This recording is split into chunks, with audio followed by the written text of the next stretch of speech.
Imagine you're descending into an abandoned coal mine somewhere in the Appalachians, in the mountains of West Virginia. Your flashlight cuts through the darkness, illuminating rotten wooden beams. The air is thick, smelling of damp earth and oxidized metal.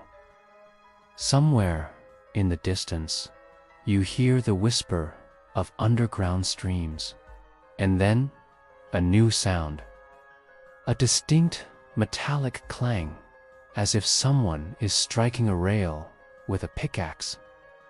But you know this mine has been closed for 50 years. There's no one here but you.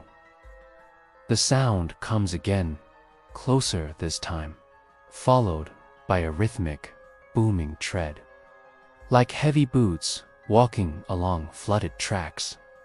In the darkness, at the very edge of your flashlight's beam, a shadow flickers stocky, wearing a helmet with a lamp. You've just encountered the Tommyknocker, the mysterious spirit of American mines. Who is he really? Why did identical legends of knockers live on among Native Americans, cowboys, and Irish immigrants? And if you dare to enter an old mine today, will he still be there? Welcome to Unexplored America. Today, we're digging into the legend of the Tommyknockers, ghosts of the gold rush, unlike the ghosts of European castles. The story of the Tommyknocker is a story of the working class, of hard labor, and immigrant legends that took root in the very soil of the New World. This isn't just a fairy tale. It's a piece of folklore that has both saved and taken lives. Most prospectors and miners never saw his face. They only heard the knock, the very knock that gave him his name. Or they noticed oddities, missing dynamite, an overturned pot of beans, someone's fingers on their shoulder in a narrow tunnel. But the few who claimed to have seen him described a short, muscular little man dressed in ragged denim and leather boots, his face hidden by shadow and coal dust. He didn't speak, he knocked, and people read their fate in that knock. This is where it gets interesting. Prospectors said the Tommyknocker had his own code. 2 quick ringing taps meant gold here. 3 dull, echoing ones meant get out, Kevin. A single, mournful knock meant someone had died in that spot. Experienced miners often listened to this code more than they listened to the foreman's orders. This sound could lead to a vein that would make a man rich for life, or it could steer him away from a tunnel that would collapse an hour later, burying everyone inside. But his nature was as unpredictable as the gold rush itself.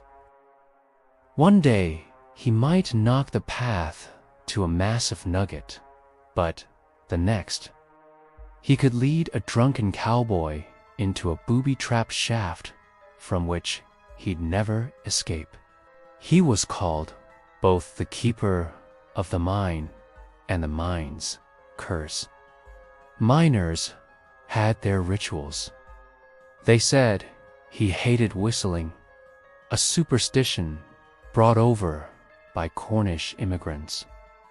They also said he despised cowards. But leaving him a sip of whiskey or a pinch of tobacco at a crossroads was a sure way to win his favor. These rituals came to America with immigrants from the mining regions of Cornwall, Wales, and Ireland. But what's truly remarkable is that similar beliefs were already here. The Navajo people told stories of the stone people, underground spirits who knock from within the rocks. Cowboys in the desert mountains whispered about mining gnomes who stole their tools. Over time, these legends collided, mingled, and gave birth to a purely American ghost, the Tommyknocker. So, what was really going on? Was it just the psychology of survival in extreme conditions? Were miners hallucinating from inhaling toxic mine gases like carbon monoxide or methane? Or was it some ancient, primal instinct whispering to them, man was not meant to dig this deep? Think about it. Sound behaves strangely deep underground, and in the mountains, echoes can be deceptive. The natural creak of rock settling under immense pressure, the drip of water on a piece of discarded metal, a brain already strained by fear and hope could easily piece this symphony of sounds into a rhythmic knock.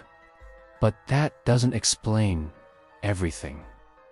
How do you explain that in different states, among different groups of people, the spirit always appears in the form of a miner? Not a Native American warrior, not a Spanish conquistador, but a laborer just like them, with a pickaxe and a lamp. Perhaps the Tommyknocker is the embodiment of the collective memory and fear of the frontier itself, that whole era of Wild West expansion. Maybe he's the spirit of all those nameless men who, with a pickaxe and a stick of dynamite, tore wealth from the mountain's bowels and often remained there forever, buried and forgotten. He is the personification of the mountain itself, which gives treasures with one hand and takes lives with the other. You might think that with the closure of the last independent mines, his legend would have died out, but it lives on. Urban explorers who venture into ghost towns sometimes report hearing that same rhythmic knock deep in the abandoned tunnels. Relic hunters with metal detectors find perfectly preserved pickaxes amidst the debris and swear they weren't there a minute before. Local guides sitting around campfires in Arizona or Colorado still retell the story of the lone miner who heard the knocks, followed them, and found the legendary ghost lode, only to realize he couldn't find his way back out. Is it all just a tourist's tall tale, an echo locked in the rocks for eternity? One thing is clear: America is built on land that still holds bones, dynamite, and unsolved secrets. And in the silence of the mountains, if you listen closely, you can sometimes catch a dull, distant knock like the heartbeat of the country itself, heavy, persistent, and full of long-forgotten stories. So, what do you think? Is the Tommyknocker a ghost from the gold rush era, a product of mountain sickness, or the true guardian of America's underground riches? Share your theory in the comments below. If you enjoyed this journey into the forgotten mines of America, please support this video with a like and subscribe for more. And until next time, stay curious on the dusty trails of unexplored America.